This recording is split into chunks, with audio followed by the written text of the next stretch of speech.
It's been about 4 years now since I first got into this hobby of custom mechanical keyboards, and over those 4 years, I've definitely learned a lot. So today, I want to share with y'all 5 things that I wish I knew when I was a beginner.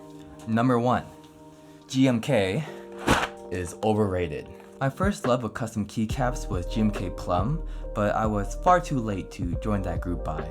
My second was GMK Olivia, but I was too broke to afford at the time. For a couple of years since the original run of GMK Olivia, I only focused on looking at GMK because they were known to be the best keycaps that you could get, and you bet I bought every single kit of Olivia round 2. But I really don't think GMK is the best choice for a lot of folks these days. I'm not saying GMK was always overrated, they were basically the only source of high quality custom keycaps for a long time. However, there are so many great PBT options now that won't shine or hurt your wallet as much. I feature a lot of items from CannonCaps on this channel because I like their products and what they're doing to make this hobby more accessible for beginners. But you can find great PBT options from a lot of other vendors as well. So unless you know you really want APS double shot keycaps with a specific colorway or design, I would avoid GMK, especially with their incredibly long wait times these days. Number 2.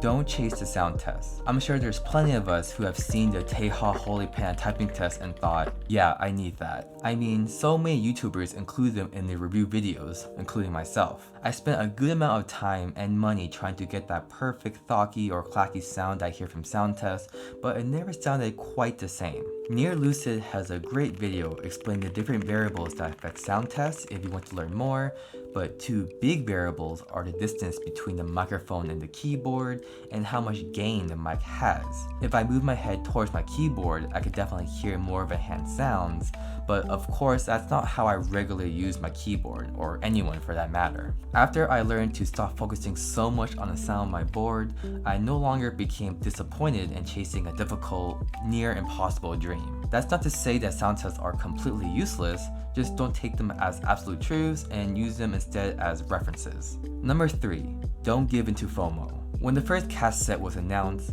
I read so many praises of this new profile and got super excited to join the Cat Milkshake group buy. After I finally got it, I found the profile to be just alright.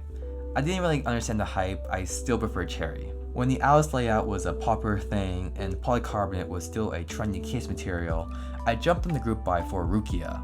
Turns out I don't really care for the Alice layout, and the main USB PCB is a big enough hurdle for me to rarely pull it out, even though I have a USB cables with detachable ends. Between these 2 scenarios, I definitely could have tried the Cat profile or an Alice keyboard for much cheaper. Number 4, don't buy too many things too quickly. After securing my first full-time job, I joined a whole lot of group buys. Limited order group buys made me feel like I had to buy this keyboard or else I'm never going to get something like it again.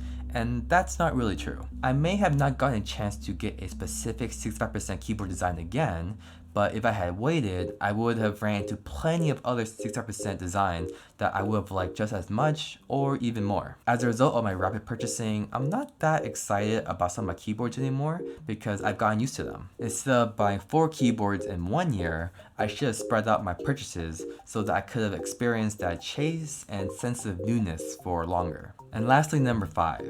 Don't cheap out on tools. I'm not saying you need to buy this expensive Hakko soldering station, but maybe something better than the Weller WLC 100. I started off with this Weller station, and it's probably alright if you're going to be soldering only 1 or 2 boards. I thought that was going to be me, but the crappy controls on this cheap station made it really difficult to solder effectively. The best purchase I made in this hobby is this TS100 soldering iron. It has accurate temperature controls, it heats up really fast, and it's nice and compact. I actually really enjoy soldering with this thing, unlike that other cheap Weller station. As for another example, I used a cheap plastic solder sucker like this one for a few months, and while it did the job, it didn't do it very well. The stupid plastic nozzle constantly got clogged, and it didn't do a very good job at sucking. This Engineer SS02 on the other hand, it sucks very well. I don't even care if I mess up a joint anymore. And even though it's like 5 times the cost, it has saved me so much time desoldering. I also got this Hakko desoldering gun, but this is overkill if you don't plan on desoldering that much. Alright, those are my top 5 things that I wish I knew starting out. What other tips do you have? Leave them in the comments below. If you liked the video, consider giving it a thumbs up and subscribe to stay updated on my future content. Until next time.